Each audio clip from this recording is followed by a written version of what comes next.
stock tail jack to go and fetch your bank. Try that and upstate boy to a different kind of sing. Went off to college, but college turned out me. Couldn't get my master's in truth and loyalty. I said, whoa, light that fuse and run. I said, whoa, I am my father's son.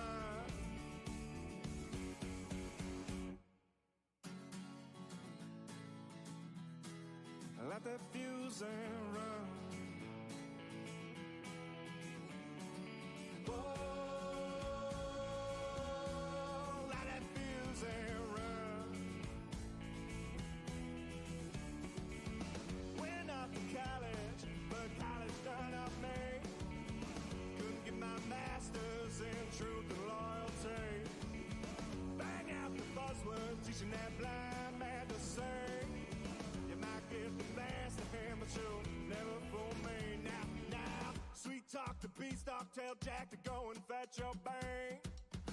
Try that and upstate boy to a different kind of scene. Went off to college, but college done up me. Couldn't get my master's in truth and loyalty. I said, whoa, light that fuse and run. I said, whoa, I am my father's son.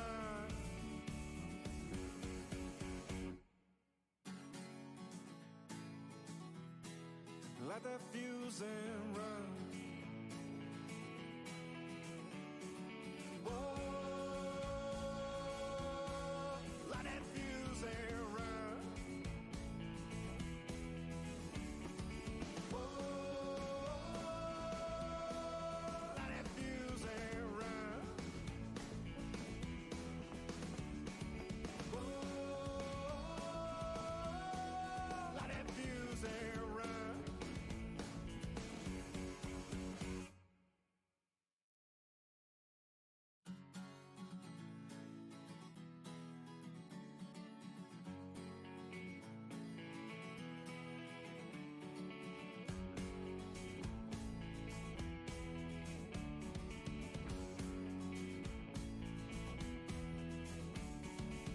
Went off to college, but college done up me. Couldn't get my master's in truth and loyalty. Bang out the buzzword, teaching that blind man to sing. You might get the best of him, but you'll never fool me. Now, sweet talk to beanstalk, tail jack to go and fetch your bank. Try that and upstate boy to a different kind of scene. Went off to college, but college turned out me.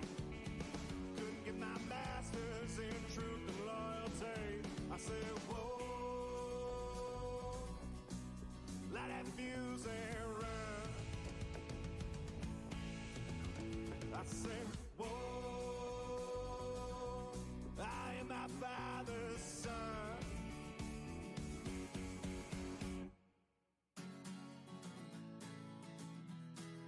Let that fuse and run.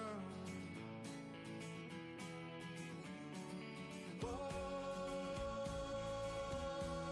let that fuse and run. Went off to college, but college done up me. Couldn't get my master's in truth and loyalty. Bang out the buzzword, teaching that blind man to sing. Awesome to have you on again, Brad. By the way, you guys did a great job with that. Sweet talk to beanstalk, tail jack to go and fetch your bank.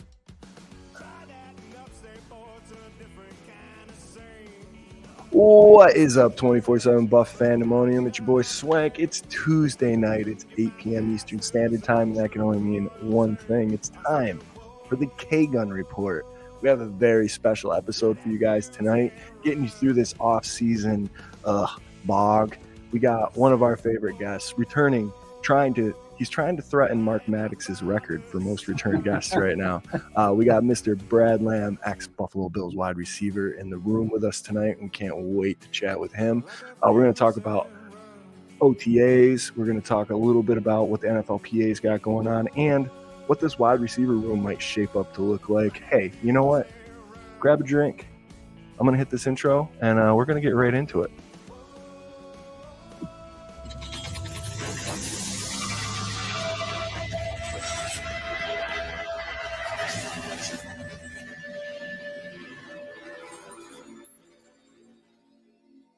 Here we are, and here it is on another beautiful Tuesday evening. We're just getting over some rain and stuff up here. Brad, welcome. We got our special guest, Mr. Brad Lamb, right down here below me. How's it going tonight, Brad? It's awesome. Always great to be on with you fellas. Looking forward to tonight and talking a little Buffalo Bills. Absolutely. Love having you on, man. Right up here next to me, guys, you might go into shock. We actually got the full crew this week. We got the guests, we got everything going on. But right here next to me, my brother from another mother, Mr. Scooter Magooter. Scott, what do you got tonight? What's up, Bills Mafia, Buff fan base, 24/7 Buff Pandemonium, Finger Lakes Mafia, got it all in there. It's been a little bit. I tell you, I missed one Tuesday, and it feels like a whole month and a half. So glad to be back, getting my therapy for the week. Can't wait to start. Hell yeah. And right down below him, diagonal from me, it's like Hollywood Squares, Buffalo Mafia, Bills Mafia Squares. It's his twin brother, my estranged triplet brother, Mr. Jarrod, Jerry Reed. What's up, Jerry? How you doing tonight? Hey, Swank. Hey, Brad. Hey, Scott. Hey, Bills Mafia. I've been gone longer than Scott has, and I was just telling the guys about 25 minutes ago that I get the nervous tummy working like I've never done this before. But we're here to have fun. We have special guest Brad. Brad, welcome. Can't wait to chat football with you.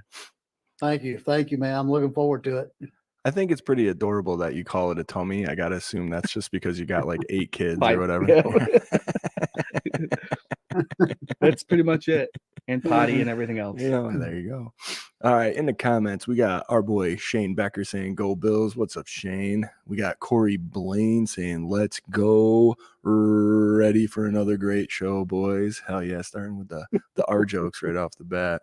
We're going to have to explain that to Mr. Brad Lamb. Scott. Yeah. Yeah, this whole time I was like, did I miss it? It was during the draft show when it started, this whole R thing. And I must have gotten up to the bathroom or something. So I've been playing along this whole time. You didn't there know? It is. They're saying R again. Oh, man. You did a pretty good acting job, man. So thank you.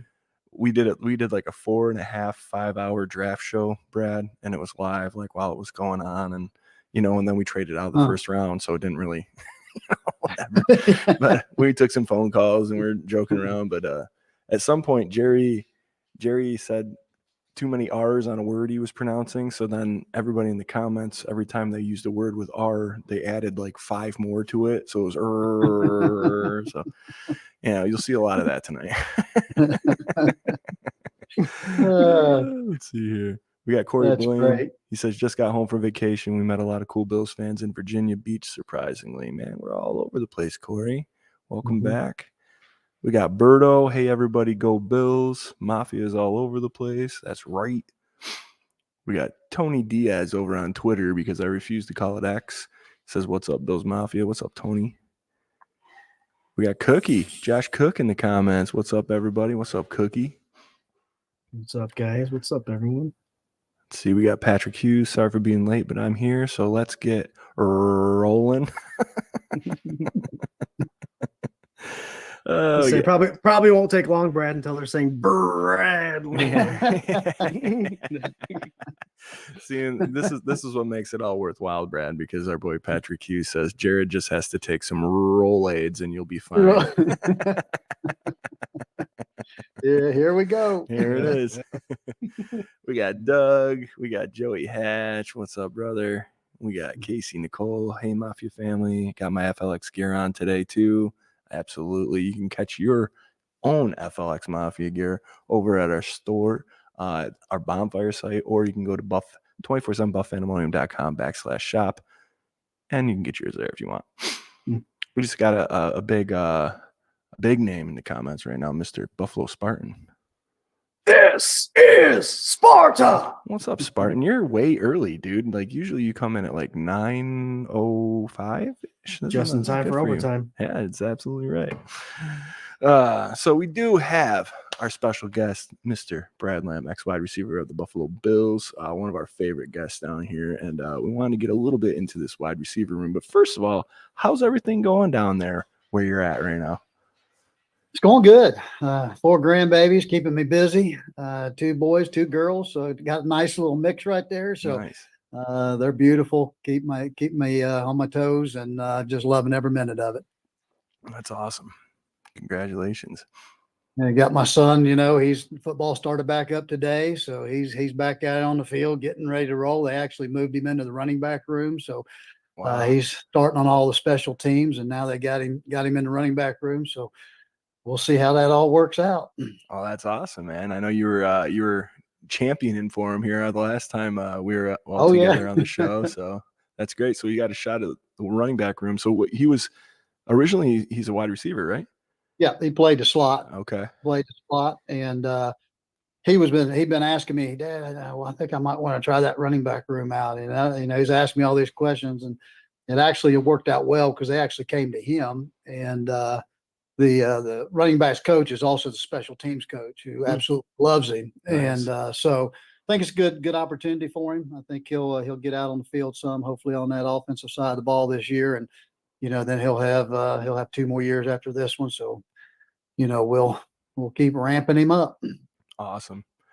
That's absolutely fantastic, man. I can't believe it started today. What a coincidence. Have you on the show and moving in today.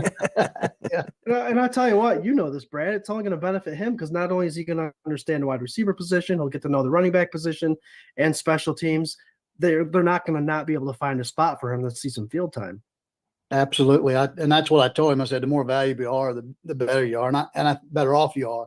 Mm-hmm. Which is kind of when we get into this wide receiver room, I think it plays a lot into that as well. So we'll be anxious to dive into that a little bit. But yeah, we're excited about it. He plays against IU this year in Indiana. Of course, I went to Anderson University, and just so happened they're doing a fundraiser, putting in a new stadium at the facility. So they asked me to speak that Friday before. Nice. So it worked out well to where I can do that. Go down there, have it and talk with them on that Friday, and then head out to my son's game on Saturday morning. So it should be fun. Awesome. That's great, man. Keeping it right in the family. We're rooting hard for him. Well, I appreciate it. Yes. So sir. are you training with him too? I know you have a big background in all that performance stuff. So are you training with him hard? I don't, just because they've got their own protocol, and it's kind of hard to dive into what their system of what they're trying to progress him to a certain. I feel like if I jump in the middle of what they're trying to do, and I'm not in their locker room, I'm not in their training room to really do it with them per se and to add to it. So really it's only in the off time when he's not actually in session do we talk about it. We do a little work together, but during the season and when they're actually training, and because I really love their strength and conditioning coach. I mean, Lou is phenomenal, and he does a great job. So, I feel real comfortable with where he's at there. Awesome. Yeah, it's got to be almost like a too many cooks in the kitchen kind of thing, right? Like when you get to that point, you don't want to do more harm than good and whatever else. Yeah, I can see that. You're developing your speed, your strength, your weight in certain aspects of the game. You don't want to overload your fast twitch fiber muscles per se, and when they're doing speed drills and I'm turning around doing speed drills with him too. And, so it's kind of, let them progress. And I think they've done a good job with him so far. So I haven't felt like I've needed to intervene per se, so anyway, I think they're doing a good job. Awesome. We got Dr. Bruce McKellar in the comments right now saying, "Go Bills, Brad. Thanks for joining 24/7 gang." You can check out Dr. Bruce with the injury report over at buffpandemonium.com/blogs. He's putting out some really great stuff, and with OTAs and then training camp coming up, there'll be some good articles up there from the good doctor himself. What's up, Doc? We got Mary Jane Brown Hughes saying good evening. What's up, Mary Jane? Hey. And Ellen Larch. Hey, Brad. Glad to see you back with 24/7. Glad to be back. Hell yeah. Let's see here. John Roberts here. good segue here. We got OTAs underway right now at One Bills Drive, and he says DeMar did great in OTAs today. I know that they have 3 weeks of OTAs going on. This is the start of the second week. Tuesdays are the only media days that they have, so you're not going to get any sort of sneak peek into what's going on, except for Tuesdays. So all those recycled shots you're getting of Josh Allen hooking up with Curtis Samuel and all these new dudes that you're really itching to see, they're going to be on repeat week to week. But today was a media day. Next week they have another media day, and then it's done until mini camp, and then they go on their big break. So we have had some action going on. We had some press conferences with Joe Brady, Curtis Samuel, Khalil Shakir. Scooter, I don't know how tuned in you are with all this, but what are your general thoughts about what's going on over there at One Bills Drive? Well, me being a quarterback guy, you obviously have to force yourself to be a wide receiver guy because you guys are best friends, especially in OTAs, and especially when you have 90% of your wide receiver room brand new guys. And obviously we've seen Josh grow as the years progress. And what I'm liking out of this whole situation is, and I know it happens everywhere, but just to hear the stories of how you come together and you mend as a group in the locker room, on the field. But Brad can attest to this. It's different kind of banter back and forth. You're on the field when you're in the locker room. The fact that Josh Allen is having these guys to his house. I think one of the examples is Marquez Valdez-Scantling actually went to Josh's house during his visit, and that's what convinced him to come out to Buffalo and sign a contract. The fact that Josh is having everybody to his house, having dinner, and actually getting to know these guys on a more intimate, personal level, I think is awesome to hear, especially during OTAs and on top of the field in the locker room like he's doing. So that's what I'm most excited about. Obviously, we know that they don't have pads on. They're not live one-on-one against 7. Well, they do 7-on-7, but it's not 11-on-11 hardcore going after each other. So you don't really see a lot. You're just trying to get the muscles and all that stuff in motion and back to it. I like to see the camaraderie part of it and the fact that these guys are coming in together and hanging out outside of football. And I had a question based off of this for Brad. We've seen during the four falls, the video that's out there, the 4 Bills Super Bowls that they lost. I refuse to watch it. Yeah, and then the documentation on Jim Kelly's parties. And the reason I'm bringing this up is because I know Allen has his friends over, his wide receivers, to get together and have their thing. Did Jim have a lot of people over to his house to not just parties to sense, but hang out, have dinner, watch movies, and do all that stuff? I'll be honest with you. I think it was more of the ones that remember after games. It wasn't necessarily in the preseason or before it started, which I think probably would have been a little beneficial too if we'd have had that. But and maybe he might have had some of the other guys over. Andre might have been over there, and and James and some of those guys. But it wasn't a well-known thing that he did that.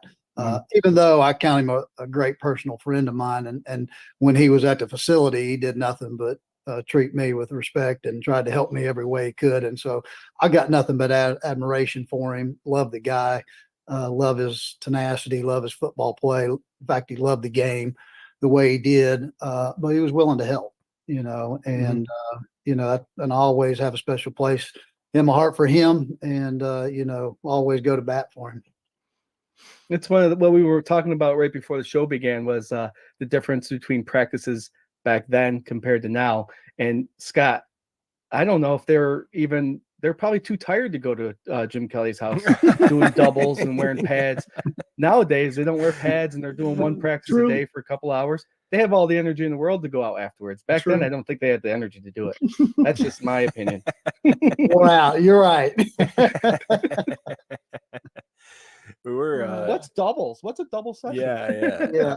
I wanted to touch on that quick, and maybe this is a good time to bring that up because we just dotted it real fast. But the NFLPA right now is currently trying to push moving OTAs and all spring training activities closer to training camp, and essentially extending training camp, and then giving the players a longer break between the end of the season and the start of off-season workouts. And I asked Brad about that a little bit, and he had an interesting take, I think. And so what do you think about that, Brad? I'll be honest with you. I like the earlier time. I look at it this way. It's our job. I mean, who else gets 4 or 5 months off if they're looking at that? Yeah. You know, when I played, obviously the years I was there, we went to the Super Bowl every year. So, you know, we went all the way into the end of January, into February, and basically had the rest of the month of February off. And then we started back in March. I mean, our off-season training started back. A lot of that was younger guys coming in. I mean, you know, Jim and some of the older guys, you know, they might come in a little bit later because they obviously knew how to work out on their own and do their thing. But they were still coming in and working out. So, you know, I like it for us. I like it for the fans. I think it gets people excited for football season. They get to start talking about it a little bit more. For us, I think it's good just for camaraderie. And I think like now, like you're talking about all the new guys that are in this locker room, the more time you can spend together, the better off it's going to be, and the faster they're going to gel, and the faster they're going to come to their identity this year. And, you know, good thing is they got a lot of veterans in there too. So it's not a bunch of just new guys that's not played or rookies so you do have some leaders in there that can come in and help facilitate that. But you still got your timing. You still got to get, you know, you and the quarterbacks got to get on the same page. You know, so you can never get enough of that. Yeah, I think I can really see both sides of this because for me, absolutely, as a fan, I want it as soon as I can get it. Like I want to hear what's going on, you know, however that season ends.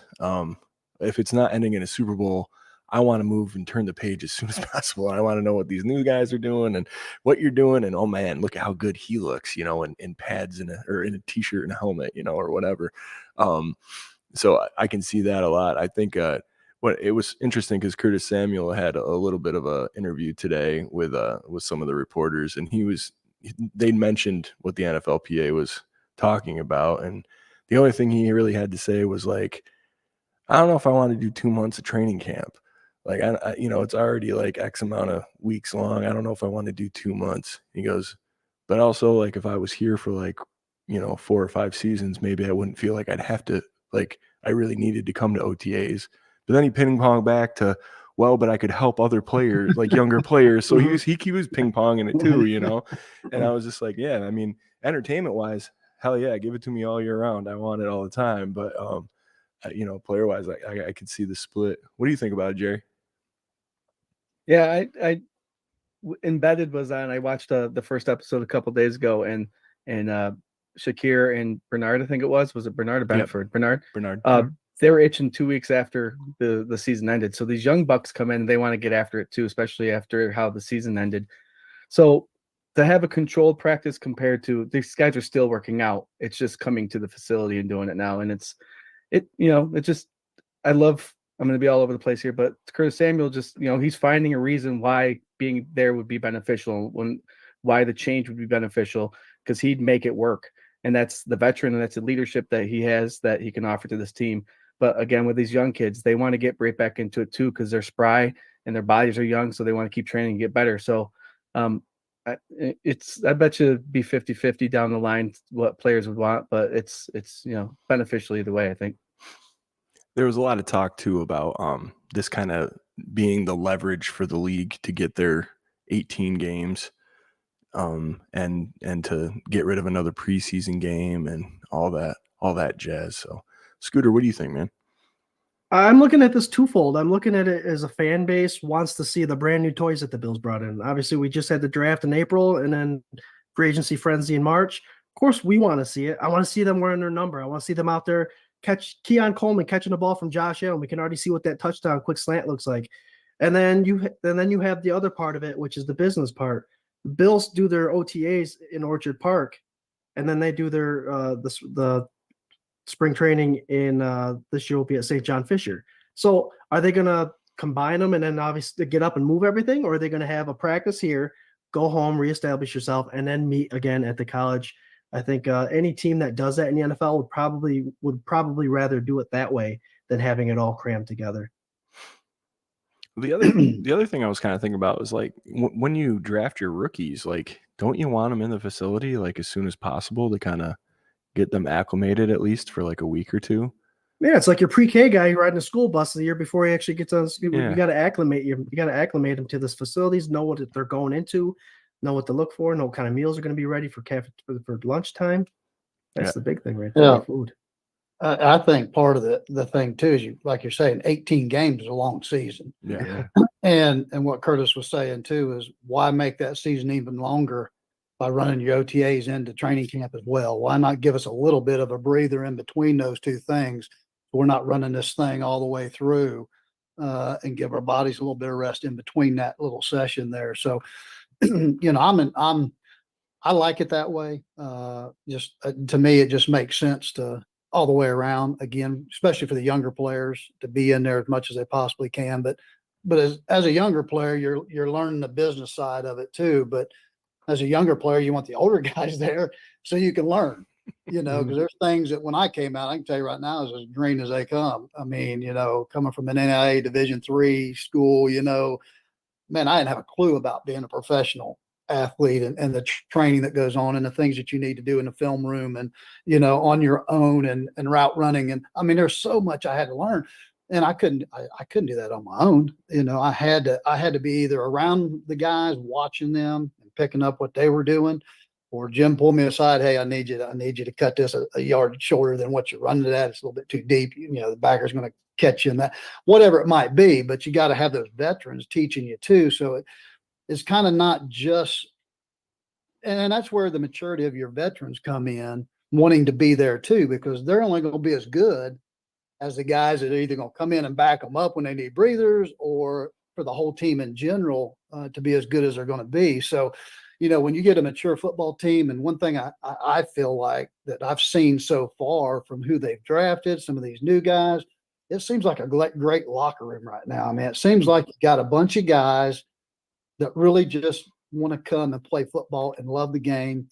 Ken Coleman, man, I think he's going to bring a lot of fun to the locker room. He's got a fun personality. I enjoy listening to him and all the guys that I've talked to, or I've not talked to, but I've listened to talk about Buffalo, the guys that are drafted, I'm talking about at this point, they all seem to have, I don't know, I'm sure it's his philosophy. They all seem to have some of that in common where they're just hungry, man. They're just excited about being able to be in Buffalo, playing football, and hopefully, bringing a championship there. So, I'm excited about that. I think the locker room right now, and I'm not pointing fingers at anybody that's here or no longer here, but I think drama plays a big role in that. And I think, as much as I hate seeing certain people leave, I also think it frees Josh up for Josh to be the leader that he is and he wants to be, but he also has respect for the game and guys that are veterans too. But I think there might have been a little more of a dynamic going on than we all even realized, during that time, because it was played down. But I'm excited to see how he leads this team this year. Mm-hmm. I think that's a great point, and all those points that you alluded to, I 100% agree. I love that guy when he was here, 100%. Yeah. I went to bat for him. We talk about it on the show almost every week. And I think it can be true that he was one of the best receivers in franchise history, probably, right? That can be true, and it can also be true that it was time for him to move on. And it's kind of like that forest fire analogy I like to use, where you got to have that fire so that the growth, the undergrowth, the new growth can come. Oh, and yep. and I think that I definitely think maybe some of those balls that were forced, or maybe the way I perceive it was some of these balls were forced to a guy who demanded the ball, and it wasn't quite as spread out as much as we would have liked to see. And now you're kind of on an even playing field where everybody's joking around about us having a bunch of 2s and 3s and 4s. Well, okay, well, who are you throwing the ball to? And who do you really know is any good? And maybe that's a little more, maybe not more exciting, but the same amount of exciting to me, the unknown and who can break out of this group. So I like that point a lot. Brady brought that up a little bit in the fact that he said that there's a lot of mouths to feed that they're on this offense that deserve to be fed. So get ready for it. And that's a prime example of that one guy that we keep talking about leaving is again, like you said, allowing Allen to open it wide open. So everybody's going to get a taste. And it's just going to be who you're going to cover. Each week can change in and out of who you have to key on and who you don't. Because I just keep thinking about Kincaid. Man, we still got that tight end there that's up and coming, and he's going to be a huge piece in that centerpiece with all the other toys floating around him. It's going to be beautiful. I do. I'd be remiss if I didn't pause for 1 second to say we are part of the Buff Fan Base Network and very proud to be. And as part of that, we're sponsored by 26 Shirts. Go over to 26shirts.com, see what Del Reed and the gang got cooking up. It's always the freshest threads, the best tees. You spend your money, you help out a family in Western New York that really needs it. It's all communal. They've raised pretty near $2 million now. They're at 1.9 something. 1.9, yeah. Kicking butt and taking names. So, hey, man, how about the Fandemonium is the people that push them over the edge. You go over there and buy something hot and help everybody out, man. And it's a great time. Go check it out. I did want to talk about the wide receiver room right now. I know we've been talking about the wide receiver room, but I'd like to kind of go through the players and definitely get the panels. And of course, you guys are killing it with the comments. We got 739 watching live right now. Thank you so much. Get you guys' opinion on who we think might make this team, who's a dark horse, that kind of thing. So real quick, our wide receiver room looks like this. We got Khalil Shakir, Marquez Valdes-Scantling. We got Justin Shorter, Terrell Shavers, Keon Coleman, Chase Claypool, KJ Hamler, Brian Thompson, Curtis Samuel, Mac Hollins, Andy Isabella, and Xavier Johnson. That's what the room looks like, without forgetting that we have Dalton Kincaid, Dawson Knox, Quentin Morris. Brad, out of those names, and I know I just listed off about 45 names, but who do you got? Who do you think's bringing some juice here? Who are you excited to see? Man, that's a good question. I'll go back to the guy I always start with. I think last year when we talked, and that's Khalil Shakir. A lot of people I know are saying, "Oh, Diggs took a lot of people away from." I'm just telling you, I'm high on that kid. I just think he knows how to get open. He made big plays in big games when he had to have it done, and he's just only getting better year after year after year. I'm expecting him to have a great year this year, so I'm excited about that. From what I'm hearing, and it's just some of the news that I've been listening to, and some of the people's been talking that Hollins is more of like a leader, that he's stepping up and he's actually making sure people are competing and doing the things they need to do. So I'm excited to see him. I look at this. Well, they got six receivers or 6'4" or better. Mm-hmm. They got 3 or 4 guys running 4.3s. You got Claypool, 4'4", and he's 238 pounds, can jump 40 inches vertical. I mean, the guy's a specimen. So it's going to be interesting to see. I can't wait for training camp to really pull some of this out, because I think I've got 5 or 6, I think, that I would think are pretty good shots at being there. But then I'm not sure about after that where you go, but I know there's going to be at least one surprise, because that 6th person is going to be a special teams guy that's going to give them contributions on the field other than receiver. So it might not be one of these guys that you're thinking, maybe getting paid more money and everything else, but if he ain't a special teams guy and he's falling down around that 5th to 6th receiver, he might end up being one of those guys that they got to let go because they're not going to put him on the practice squad at that kind of money. So it's going to be interesting to see. It's a great problem to have. Yeah. It's a great problem for Josh to have, I think, because you're going to have some competition out there where people are going to be going after it every day. 100%. I heard this great thing on WGR this morning. Sal Capaccio was talking about how if Stephon Diggs was in the conversation with this wide receiver room, we'd be talking about how it's the best wide receiver room in the NFL, like with the best competition right now. And with him removed, all of a sudden it gets knocked down to like the bottom of the league or something by like a lot of pundits. And to me, that's crazy. One guy does not make the whole batch. How can they be this good and then this bad just because of one guy, Say one thing. We can name one guy over in Kansas City and what he had to work with. Yeah.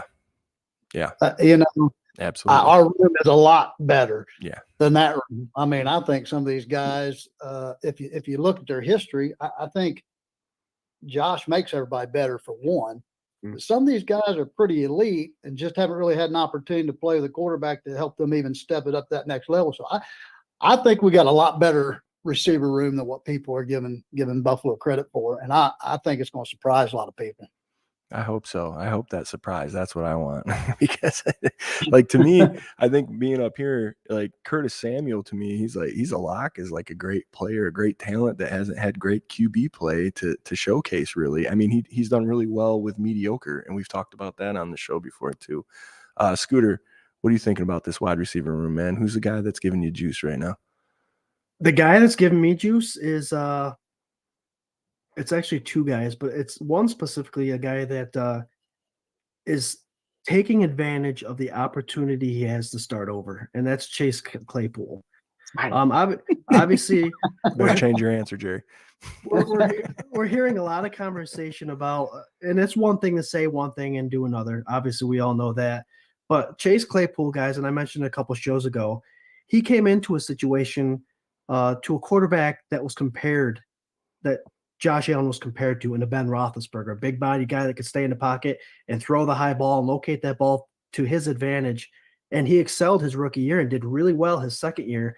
And of course, we know what happened afterwards and falling off the train a little bit. But if he's going to take advantage of this opportunity and make the best out of it, he's still got all the tools in the world to be a number one wide receiver in the NFL. And right now it's looking like he's 4 or 5. So I'm excited to see what he's going to do. Guys, we got to come up with 240 targets that were taken away from us in this offseason with Gabe Davis and Stephon Diggs leaving. I wouldn't mind at all if you split 60 targets between our 4 starting wide receivers there, and they'll benefit from it because these guys all make the most out of their opportunities. Obviously, Keon Coleman is a guy we haven't seen yet, but Curtis Samuel, like you mentioned, Swank, lack of quarterback, but still puts up the numbers, makes the most out of his opportunities. Shakir, the amount of targets and catches he had, very high percentage, and yards after catch, makes the most out of his opportunities. So if this group of people can do that, Valdez Scantling Marquez, he's 6'4", guys, and runs a 4.3 40. We asked for size, we asked for speed, we got it all. And the sky, I think the roof is unlimited right now. It's just how dedicated these guys are making to make a change and accepting the role that they're going to be in, because they will be the 3rd, 4th, and 5th wide receivers on the roster. I'll tell you, when you're talking about the top of this wide receiver room, like the top of the depth chart just now, without seeing a lot, but Khalil Shakir is one of those guys that's right up top. Curtis Samuel is one of those guys that's right up top. Keon Coleman. Khalil Shakir in his press conference today was saying, if the team wants me to run block every single snap, I'll run block. If the team wants me to run a go route every single snap, I'll do it. Whatever the team wants me to do, that's what I'm going to do. And a guy that is that high up the depth chart, that's been on this team for a couple of years and had good success last year, that's saying that to the national media, that's saying something to that room, that like this kind of tone has changed, I think, to where like all of us are here to do one thing, and that's win, so Mm-hmm. I love that. I love the Khalil Shakir. I love it all. Curtis Samuel, same notion, said that the room was the same. It was like a family. He felt very comfortable there. It's a great room of guys. Like it's already getting me jazzed up. Can't get me jazzed up this way. I think you just got a bunch of guys, like I said, that just love football too. I mean, it's obviously you're getting paid. It's a job, and you want to make the money for your family and your future and all that, but you also got to love what you do.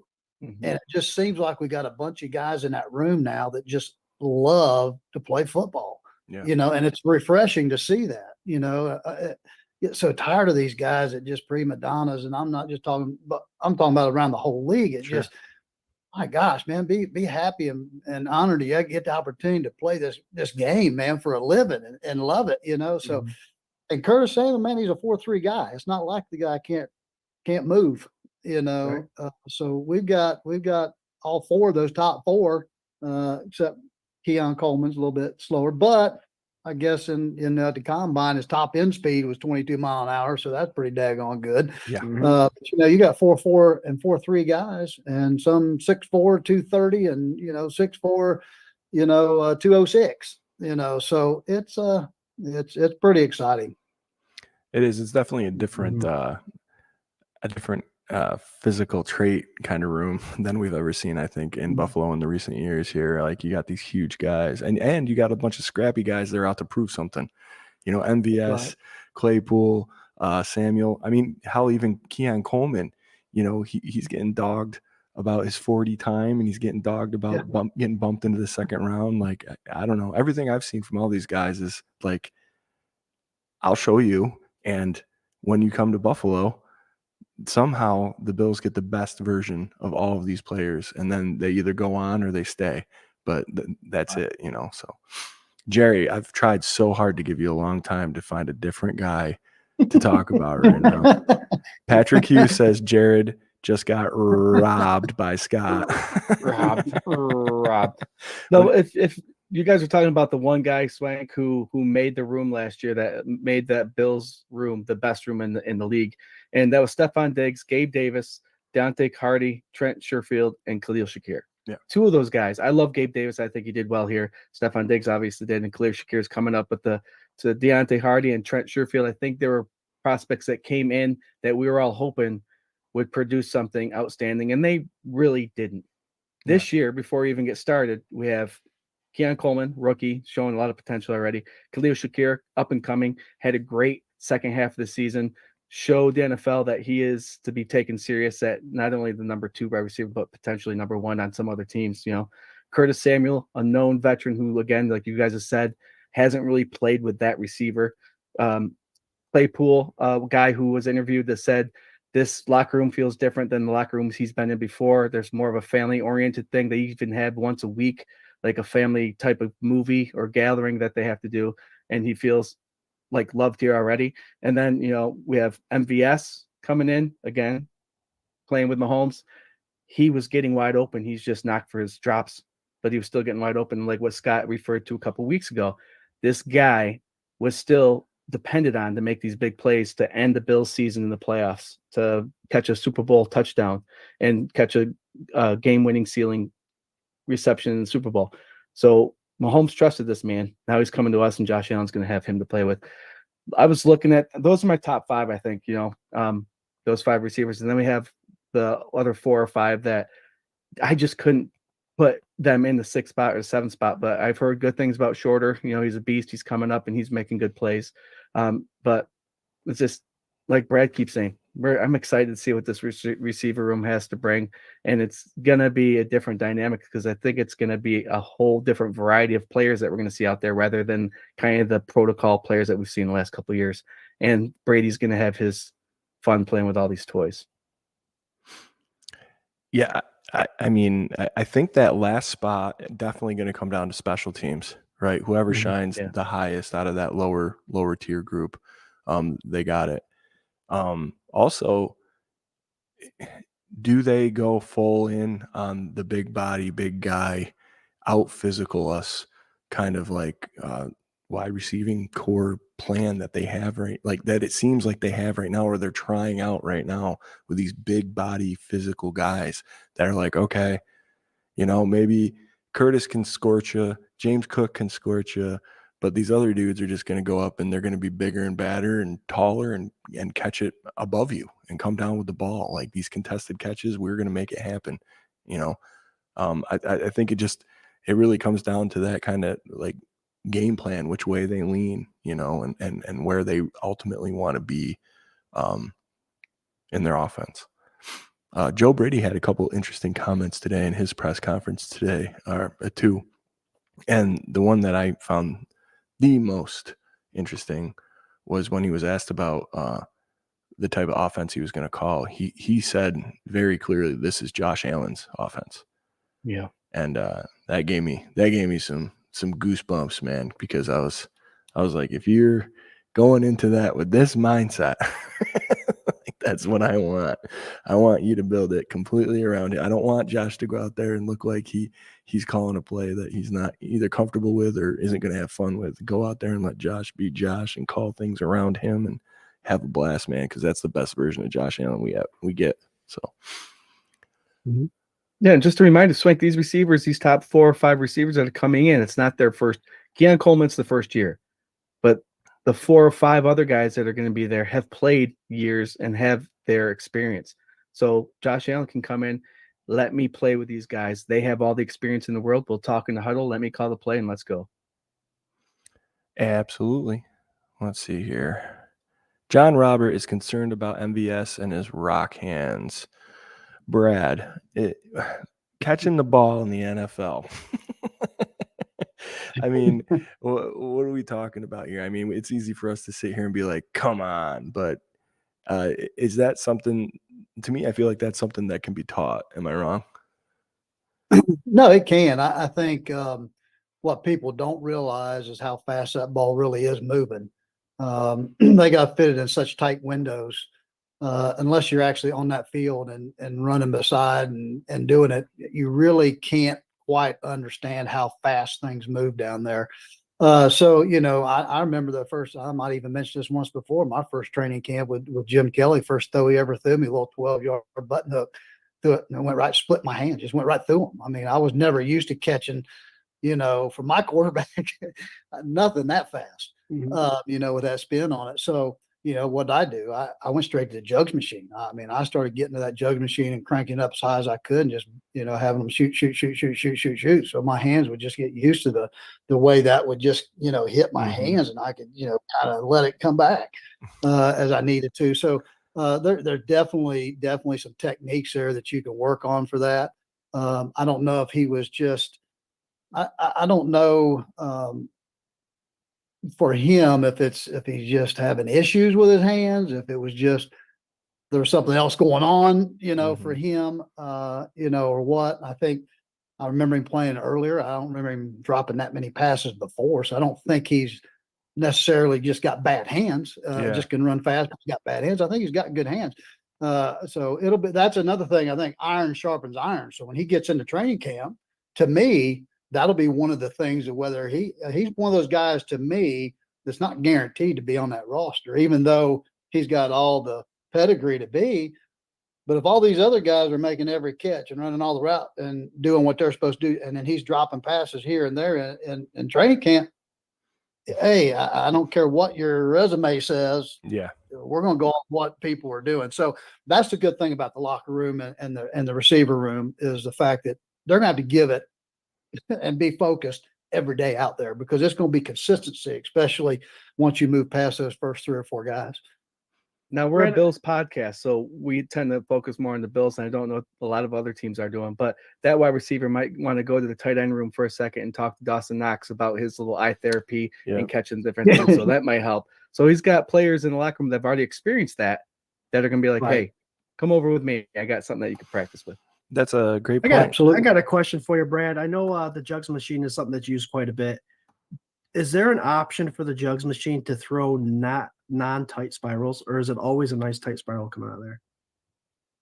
Well, most of the time you're catching it with a nice tight spiral because you don't want to break a finger, depending on what's going on. But you can adjust it. Yeah, you can get a wobblier pass. You can set those wheels however you want them to make that ball spin. Even for a left-hand quarterback, you can make it spin the opposite way for you to get used to catching from, because it's a lot different catching from a left-handed quarterback. The spin's totally different. So you catch it from a right guy. Now you got, it's people don't realize that, but it's a lot different. But yeah, that jug machine can throw it however you want. I mainly was doing it just for the speed more than anything else, just for me just for my hands to get used to that ball coming that fast. Yeah. And then there's the other thing, you take it not only just the velocity, but how fast the quarterback can tight that spiral does spin. And if you don't have the calluses and all that stuff on your hands that are prepared for that, it rips. It really does. I'm a quarterback guy myself. My brother can attest to this. I could spin it pretty fast, and it does. It can rip your hands if you're not ready for it. Not only the velocity, but the spin of the spiral can hurt you too. I had calluses like this. No, but on Embedded, Shakir was playing or out with Eric Moulds, doing his training with Eric Moulds, and he asked him, hey, you're not wearing gloves. He's like, I forgot my gloves last year, and I realized I was catching pretty well. So every off season, I don't use gloves to catch the ball. So with the technology of the gloves nowadays, you put them on, and if you can catch the ball whipping without gloves on, you'll definitely be able to catch the ball with gloves on nowadays. And see, I was a little bit different in the sense that back then, I use the gloves because of the speed to help Little it, padding. my Absorb. to catch absorb that thing. Yeah. So, I didn't go out there without gloves on ever. Brad's wearing goalie gloves from soccer. That's right. The man's got 14-inch fingers. Yeah, I think half of us would go to catch it and crazy. our wrists would just go.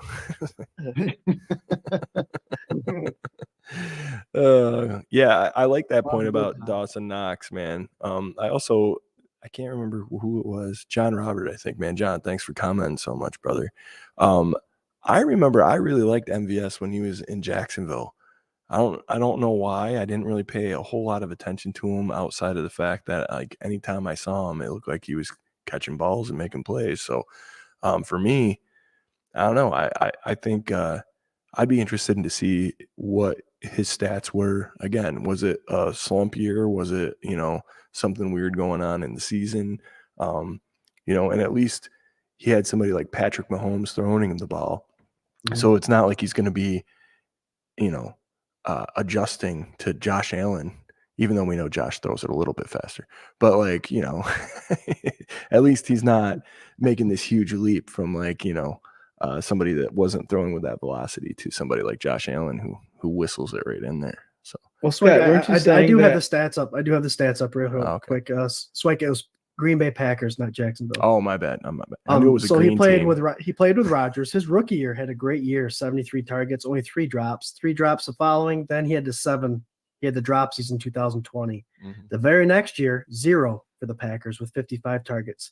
His last 2 years with the Chiefs, 5 and 3. I did see a stat last week that only gave him 2 drops last year, but it was the fact that he only had 40 targets. So 2 drops, 40 targets. That's like 5 drops a year. If you're going to 100, that's 5%. That's still higher than anybody wants, but I mean, and he's playing on a team that gets televised everywhere, so it's going to be noticed more than anybody else. So I still want him to catch true. everything. I just want him to catch everything in Buffalo. Those 3 drops are one thing, but the 3 catches to clinch the divisional playoff, to clinch the AFC championship game, and a couple touchdown catches in the Super Bowl. Patrick Mahomes trusts this guy to finish off games. That should tell you a lot right there in itself. Mm-hmm. Yeah, absolutely. Dang Skippy. It is 8:48. We got 926 people tuning in live right now. Thank you guys so much for all the support. Don't forget we are part of the Buff Fanbase Network and sponsored by 26 Shirts. Go to 26shirts.com. Give them your whole paycheck. Just sign it right over to them. They'll do great things with it. It's amazing. Guys, I really love this conversation tonight. It's really helping me get through this off-season slump. But Brad, I'm wondering, when you were a player and you had these little breaks in the season or whatever else, I mean, what did you normally do? Was it was all family time or did you try to recoup? Primarily family time, which for me was recouping anyway. So that's what you do. You spend so much time during the season away from family. You're always at the facility. I don't think people even realize that either. I mean, coming in the league, that's what I thought too. Oh man, this is going to be a great job. 2 hours a day and I go home. But no, you're there 9, 10 hours a day, and you're putting your life. I mean, it's your job, it's your livelihood. So, when you get that downtime, you want to make sure the people that are most important in your life, get your time, and because you sacrifice so much of it during the rest of the season. So yeah, for me, it was always just family time and getting back and seeing my mom and dad, my brothers. Obviously, I was married after my 2nd year, so my wife and I getting a chance to just do things together for a little bit, a little short time that we have for that. But, that's basically what it was for me. Nice. I mean, I do think that time is absolutely needed and warranted, right? Like, I mean, people talk about this, like players are, like, oh, they're making all this money and they're playing a game. And it's like, we've talked to so many players and these two have played that, like, it's not just, oh man, I decided to pick up a football when I was 17 and I was just really good at it. It's like for a lot of them, it's like it's been ingrained in them since they were young. They go through and dedicate their whole life to it and then get to a point. And yeah, it's cool. I'm interested to know like what you guys did to kind of reset and get ready to get back and get into it. So Swank, I'd be awesome to see if Brad kept notes when he was playing in college and in the NFL compared to what his son's doing now. Just the now, I mean, if someone sees you're talented, they're getting at you when you're young. They're making sure that your diet's correct, that you're seeing the right exercise performance people. And that's even before you get to college, especially for D1. They want you to come in with everything, with the great strengthening and, fitness gurus. They want you squared away right away. And I don't know if it was like that back in the day, but I'm sure that's gone crazy with all that stuff with the health sciences and the performance art, performing sciences. Yeah, it was a lot different back when I was playing, especially from where I went to school. I mean, we didn't even really have a facility for any of that. It was everything basically on your own for the most part. We had a little bit of weight training, but I go see what my son goes through now. I'm like, my gosh, I mean, it's 100 as night and day with him. Of course, he's D1. I was NAIA Division III, so big difference when you're looking at that. And I guess D1 when we're paying the guys full scholarships, and so they can demand a little bit more out of them too, or expect a lot more out of them when they're paying them, basically to be there and their education and food and everything else. So I think it's totally different. He loves it though. He loves the game. So I mean, for him, he's chomping at the bits to be there and do it. And I'll do another brag on him again too. His group won the off-season training drills and all that again this year, whereas last year he won the receiver room. And so this year they didn't do individuals, but they did teams. And so their team won it again this year. So, I'm pretty proud of his work ethic and what he's doing to put himself in that position to be able to play. So, and you only do that when you love the game. You don't, if you don't love that game, you don't do that. And, so we'll keep on keeping on. Yeah, it's awesome. Jerry, I think you're onto something, man. I think that we need to have a father-son lamb combo show one of these times and kind of get he would love that. See, yeah. I'm technologically disadvantaged. He's Twitter, Snapchat. He got all that stuff down. It'd be awesome. We should hook it up sometime. You got to teach me some things here. Camera's over here, Dad. Camera's over here. Yeah. All right, we got a couple questions that have come in. I think we'll do a little round robin rapid fire with these, and then hit some final thoughts and say goodnight to y'all because we're getting up to the 9 o'clock hour. But our boy Patrick Hughes, long time OG for the 24/7 Buff Pandemonium, says Brad Lamb, bold prediction. Who will be our top pass catcher this year? Oh, I think that is going to be, and maybe it's going to be not even a receiver. It might be a tight end. That's where I was leaning too. Yeah, I hate to say it, but if it's not a tight end, I think Curtis Samuel is probably going to be one of the top ones in my prediction. I think he's got a good chance. I think him and Khalil both will Shakir will both fight for that, I think, in my opinion. I think Shakir is going to play a lot bigger role probably than what some people think. Yeah. My bold prediction. I like it. Clip this one. Clip this one for tomorrow. Shakir deserves it. I mean, like we talked about the catch percentage and what he does when he has the ball in his hands. He's earned every target he gets this next coming season, and I'm rooting for him too, there, Brad, for sure. I like him all the way around. Yeah, 100%. I agree. Yards after catch, that breakdancing move that he did towards the end of last season. I mean, he's 100% pure football through and through. Just, I don't know. I love the guy. Jerry, who do you think? I'm just going to say Khalil Shakir is going to lead the way. I mentioned early in the show that that tight end in the middle of the field is going to occupy a lot of stuff that's going to allow the other players around him to succeed. And going back to the K gun, back in the day it was K gun because they based their offense on a tight end, Keith McKellar. This is what this year is going to be. Kincaid's first year proved that he can do it. Now that he's coming in the second year, they got to watch out for him. So it's going to open up the other stuff. So Khalil Shakir is going to benefit from that big time. And I think he'll be a leading receiver this year. You think this is going to be Khalil gun? K gun 2? Khalil gun. Yep, Khalil gun. the K gun 2. There you go. Bam. I like that. Well, if you look at what they did there in Kansas City, man, that's basically that underneath that person there in that slot. You know, he wasn't throwing the deep ones all the time. He was eating those yards up underneath, and that's exactly what we can do. I like it. I think that it's going to be like a three-way race or something. I think you know what I mean. And it's not even going to be like a clear guy. It's just going to be like whoever's making plays. It's going to be like a hot hand thing or a game plan thing. And that's really fun to me, man. I think if you're talking to me like 10 years ago, I would have been like, oh God, no, that doesn't sound fun at all. But now it seems fun with Josh Allen and everything else that we got going on. But I think James Cook is going to be getting a lot of balls thrown his way too. And maybe not in that top 3 conversation, but I just wanted to throw that in there. But yeah, I see it. It's going to be a dead heat between Samuel, Kincaid, and Shakir. And I'm going to say Kincaid ekes it out. That's what I'm going to say. So Cook was 4th last year in targets.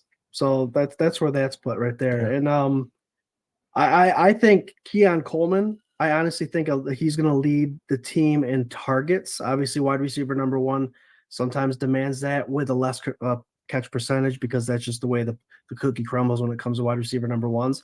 But I think they're going to try to have him be the X wide receiver, the number 1 wide receiver there. He won't demand the targets, but the play calls will. He'll get the most targets. Kincaid will get the most catches and be the more successful receiver on the team. That's where I'm going. I like it. Dr. Bruce says K-Gun with Kincaid. I'm also looking, man. We got K-Gun with Khalil. We got K-Gun with Keon. There's a lot of Ks on this team. I think we just got to bring it back.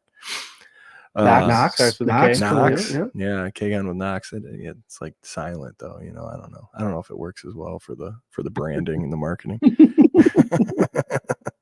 Let's see. Our boy Corey Blaine, who is another tried and true K-Gun supporter. He says, Brad Lamb, what do you think the Bills? I'm sorry. This is way too early to do this, but we got to do it, and we're all going to do it. What do you think the Bills' final record is this season? Oh my gosh! Yeah. You got 100 days till kickoff. I mean, it's 100 days to kick off. What we got? 18 games this year? Is that what we got? 17, right? Man,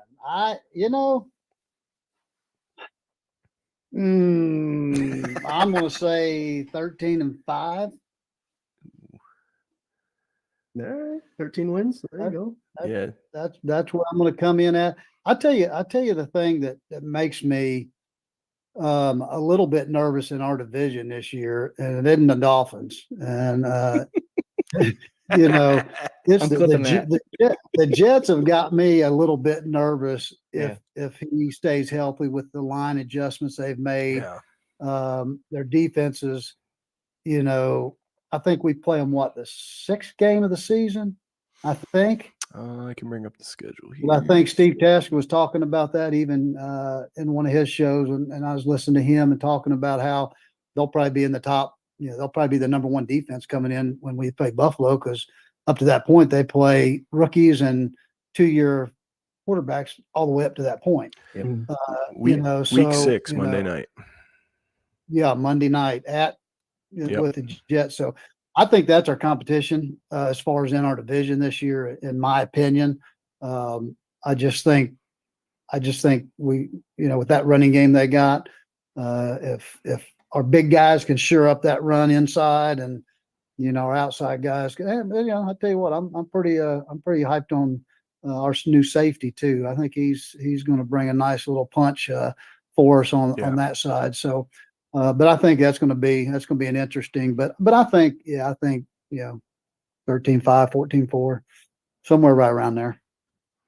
Swank and put the Kyle did 5%. their schedules last week, and they had losses on there. I'm looking at their schedule prediction. I'm like, that's a lot of losses. But then when it was done, it was like 13-4 and 12-5. It's like, oh, that's a lot of losses, but they still had a really good record. So Yeah. it's hard to say. Yeah, when Kyle and What I were- do, I gave. See, I've already given us a win in the playoffs. I like it, He man. gave, I he like gave us it. a. I I like it. love it. Well, the record suggests that we're going to have a bye week, so you're giving us a divisional one right off the Yeah, bat. So there it is. Exactly. Exactly.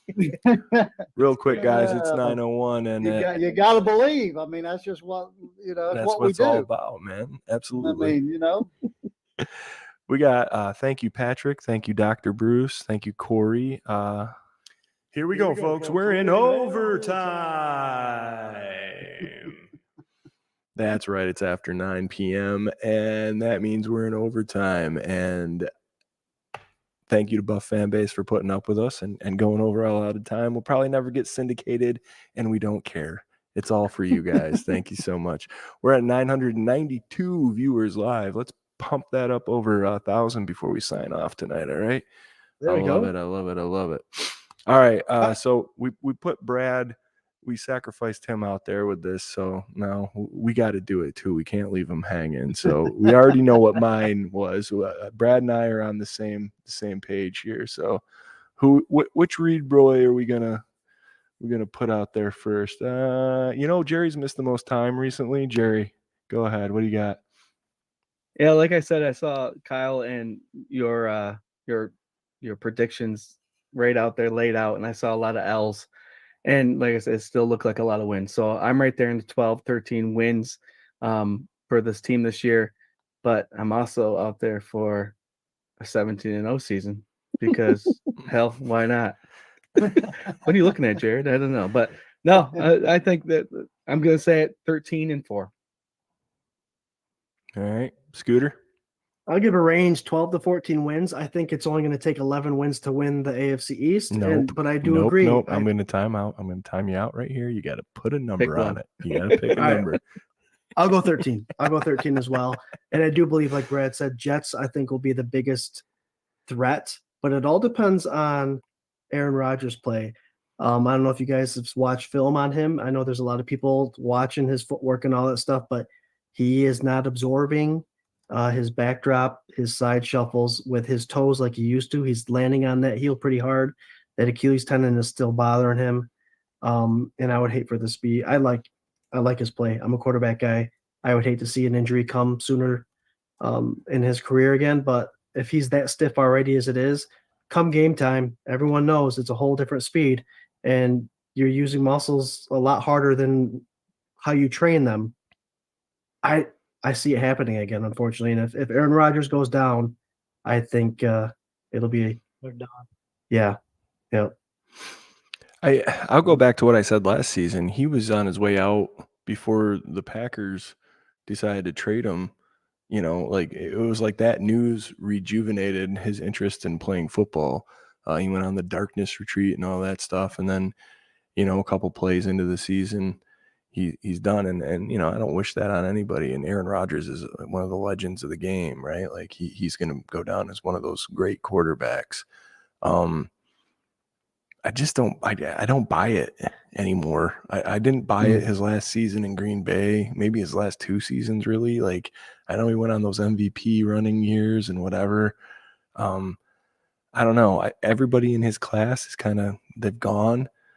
I really think the Jets shot themselves in the foot by bringing him to New York instead of either pursuing like a Lamar Jackson or drafting one of these hotshot quarterbacks and trying to build something solid around him. They won a good amount of games with Zach Wilson. That's really the only thing that was unstable about their whole play was the quarterback position. Everything else is like there for the taking. So I don't know. I think, bringing Aaron in and kind of like giving him his wide receiver room, which he complained about in Green Bay. And I know I said this again like 3 weeks ago, the same thing, but I just don't think that helped the Jets anyway. And it was a very Jets thing to do, so we'll see what happens. I'm curious if you think how well they did without Aaron Rodgers and they like what they did without him. Think about just him being an average quarterback. Right. still going to be a pretty damn good football team. Yeah. Even without him being a superstar per se, because of their defense is so stout, and they always give us fits, man. It don't matter what's going on. You know, you thought we'd have just run them into the ground when Aaron Rodgers got hurt, but that didn't happen. You know, so it'll be an interesting. I always love for the season getting amped up to see how this is all going to play out, but you know, we'll see where it goes. That's the fun of it, man. You know, I love it. We talk about it a lot because there's a lot of I don't know, streams and pundits and all that stuff that they'll dog on the Bills, or they'll say something that is like so defeating, just so in case they're right at the end of the season, they can say, see what happened. But they're safe, because if they're wrong and we win it all, then, well, at least we won, right? You know? Yeah. So I don't know. We like to try to stay realistic, but also if you're not cheering for them to win every week, what's the point in being a fan, man? You got to think they can win every one, right? 17-0. Changing your prediction? Brad, do you ever make any games? Home games? Did you ever come up? I do occasionally. It's probably been 4 or 5 years since I've been up for the last one. A lot of that, again, being that my son's, you know, traveling every Saturday. I'm either, you know, driving to his games, flying to his games, or they're home. So just kind of makes it tough unless he's on a bye week to actually, you know, I don't come up there for a day and leave. I like to come out and spend a little time and go to the Anchor Bar, have some wings, you know, see some familiar faces, hang out a little bit and enjoy it. So, you know, and my son's dying to come too, which has just been really hard because he can't. You know, most of the time. So maybe if we can get a bye week where he's off and Buffalo's playing, it's a home game or something, maybe this year I'll be able to get him and we'll be able to come up and catch a game.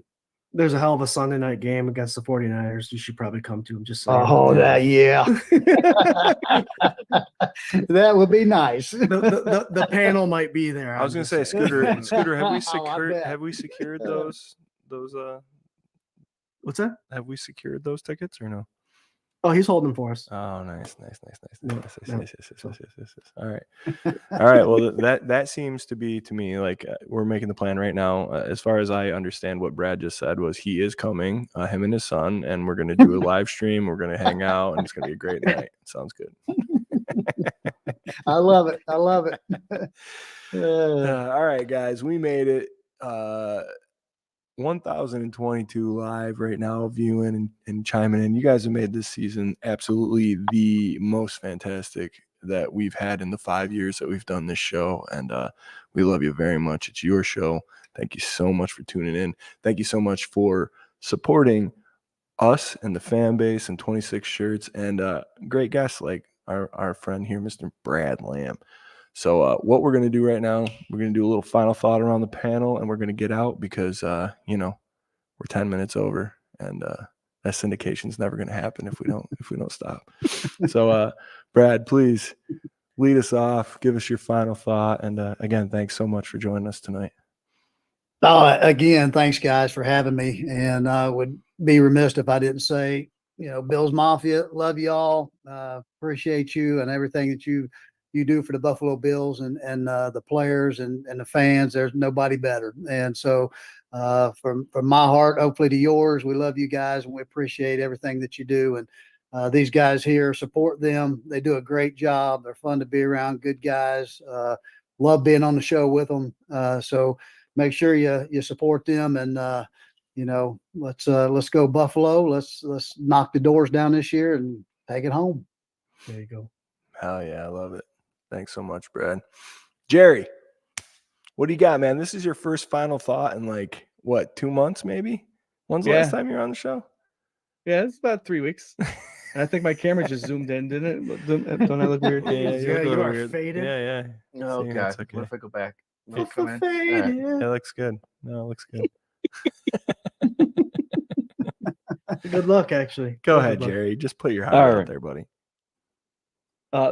Again, I'm glad I'm back. Brad, you make this so easy. You coming on, it's like talking to an old friend, and I'll definitely be after you to get back on in the next couple of weeks or months. So be prepared for that message. Absolutely. Bills Mafia, thanks for participating. Pandemonium, it's always a great deal. I am here, even though I'm really blurry. Brad, we have another speedster coming on next week. Your other guy that you ran track against, Mr. Don Beebe, is going to be joining us. So tune in for that, so we can talk a little football with Don Beebe, Super Bowl champ. That's going to be awesome, and I can't wait to just come back and talk with Scott, Swank, and the Pandemonium. Let's do it. Thanks for having me. I feel like I'm a guest. It's your show, dude. Thanks for having me. That was the best sign off I've ever heard you do. That was great. I'm gonna try this thing. Yeah. All right, Scooter, man. What do you got, buddy? Final thought.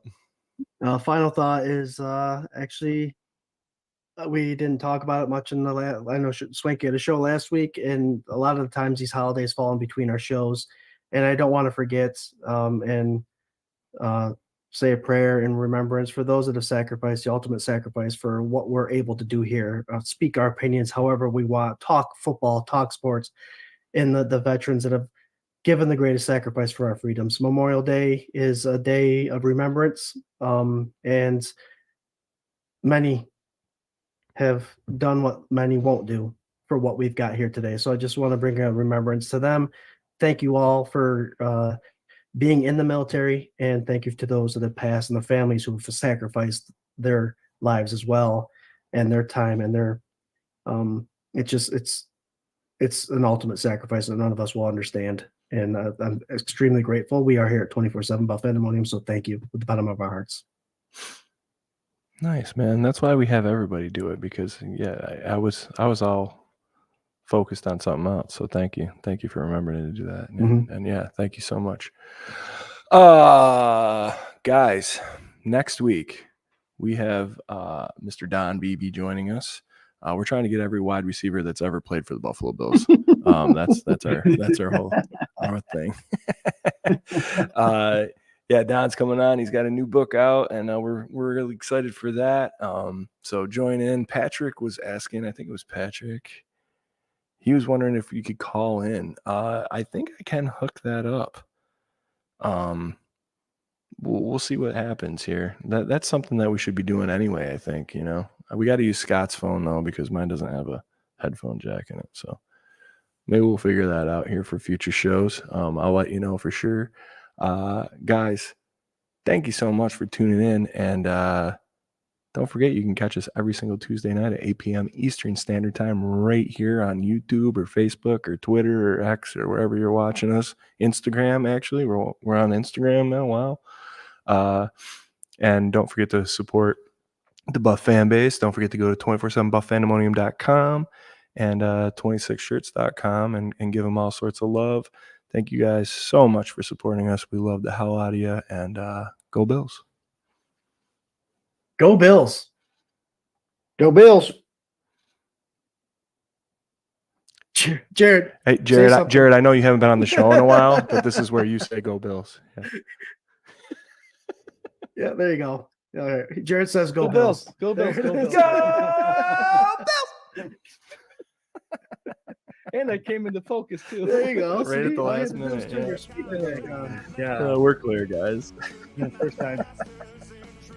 Yeah.